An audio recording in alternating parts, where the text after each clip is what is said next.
హైదరాబాద్ బాచుపల్లిలో దారుణం జరిగింది. ప్రియుడితో ఫోన్లో మాట్లాడొద్దన్న భర్తను భార్య చంపేసింది. నారాయణపేట జిల్లా కోటకొండ గ్రామానికి చెందిన అంజిలప్ప, రాధా దంపతులకు 2 పిల్లలు ఉన్నారు. వీరిద్దరూ జీవనోపాధి కోసం 3 ఏళ్ల నుంచి ముంబై వెళ్తున్నారు. ఈ క్రమంలో అక్కడ పనిచేసే మరో వ్యక్తితో రాధకు వివాహేతర సంబంధం ఏర్పడింది. ఈ వ్యవహారంపై పెద్దల సమక్షంలో పలుమార్లు పంచాయతీ జరిగినప్పటికీ రాధ తీరులో మార్పు రాలేదు. దీంతో స్వగ్రామానికి వెళ్తామని అంజిలప్ప చెప్పడంతో రాధ వద్దని హైదరాబాద్కు వెళ్లి జీవిద్దామని చెప్పింది. ఇద్దరూ కలిసి హైదరాబాద్ బాచుపల్లిలోని ఓ అపార్ట్మెంట్లో పనికి కుదిరారు.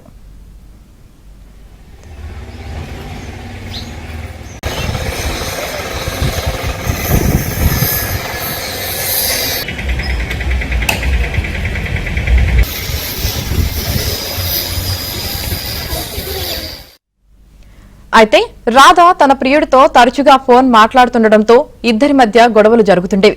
గత నెల 23న అంజిలప్ప మద్యం సేవించి భార్యతో గొడవపడ్డాడు. అనంతరం నిద్రిస్తున్న అంజిలప్పను రాధ గొంతు నులిమి చంపేసింది. తెల్లవారుజామున నిద్రలేచి తన భర్త చనిపోయాడని ఏడుస్తూ మృతదేహాన్ని అంబులెన్స్లో స్వగ్రామానికి తీసుకువచ్చింది.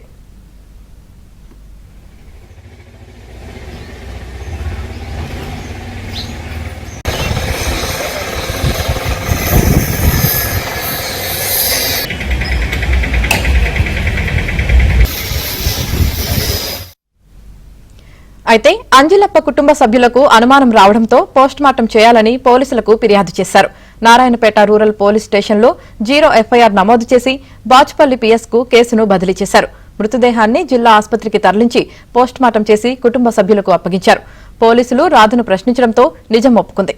దీంతో నిందితురాల్ని పోలీసులు రిమాండ్కు తరలించారు. రాధను కఠినంగా శిక్షించాలని అంజిలప్ప కుటుంబ సభ్యులు డిమాండ్ చేస్తున్నారు. ఏంది అప్పు యాడికి పోయి బొంబాయి పోయి ఇక ఈడ బాగుందని అన్నోళ్ళ మాటలేని ఇక్కడికి వచ్చింది. యాడికి? పట్నం. ఇక పట్నంలో అరువు చేసుకొని వచ్చింది. ఇంతకు ముందు కొట్లాడినరా? మాకు 3 మాట 4 మాటలు కొట్లాడి. ఏం చేసిండ్రు అప్పుడు? కొట్లాడింది. మీరేం చేసారు? మేము చెప్తే మీ చెప్పేకాడికి నేను ఉండానప్ప, పిల్లలు ఉండరు ఉండాను అంటే ఈయనప్ప. కోటకొండ కంపెనీ రాజు, మా తమ్ముడు అంజిలప్ప, వైఫ్ ఆఫ్ రాధ, రామకృష్ణపల్లి తెలుగు పెంటప్ప కూతురు నివాసానికి మహారాష్ట్రకు వెళ్ళిపోయారు.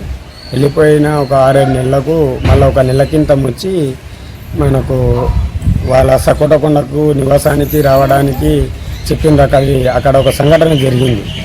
23 తారీఖు 11:30కు ఆయనకు డ్రింకింగ్ ఇచ్చేసి ఆమె వెనక, నా మరదలైన రాధ వెనక ఉన్నవారు ప్రోత్సహించి గొంతు నిలిమి చంపడం జరిగింది. ఆ సంఘటన మాకు తెలియక మా కురుమయ్య మేనమామ చంద్రప్ప కొడుకు